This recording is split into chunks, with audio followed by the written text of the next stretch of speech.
Join me as I dive into the world of genetic modification to see if it can really help us survive the challenges of climate change.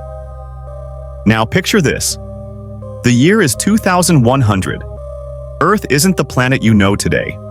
Summers are scorching at 60 degrees Celsius in some regions, sea levels have swallowed coastlines, and entire cities are unlivable. Air conditioners, shelters, and renewable energy can only do so much.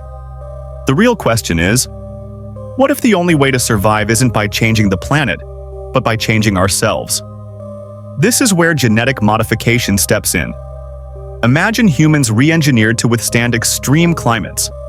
Skin cells tweaked to resist UV radiation like desert lizards, lungs adapted to filter polluted air, or even the ability to conserve water like camels. Instead of building massive cooling towers and protective domes, we become the technology. Crazy, right?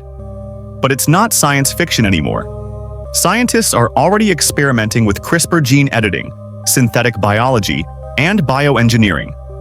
The same tech being used today to fight diseases or grow stronger crops could someday be used to design humans capable of thriving in extreme environments. Let's break it down. In heat-stricken areas, modified humans could have sweat glands that recycle water, drastically reducing dehydration. Rising seas? Some propose tweaking our physiology to tolerate saltwater, or even develop partial amphibious traits. Imagine living comfortably near coasts without fear of floods. In polluted megacities, engineered lungs could filter toxins, protecting us from the air that kills millions today.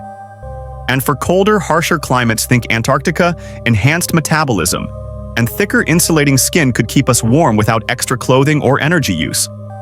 But here's the twist. Sure, genetic modification could help us survive.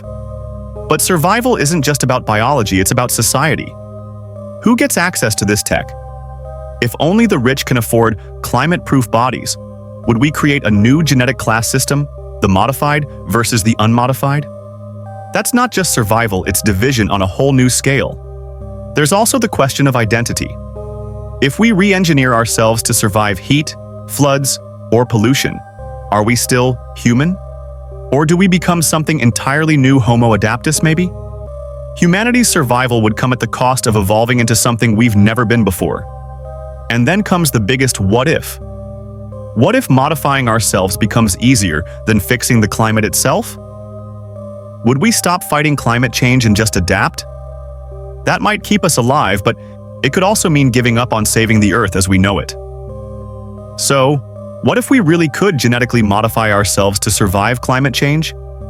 It could mean a future where humanity doesn't disappear, but transforms into something stronger, stranger, and more resilient than ever. The question isn't whether it's possible. The real question is, if we had the chance to rewrite our DNA to survive, would you take it?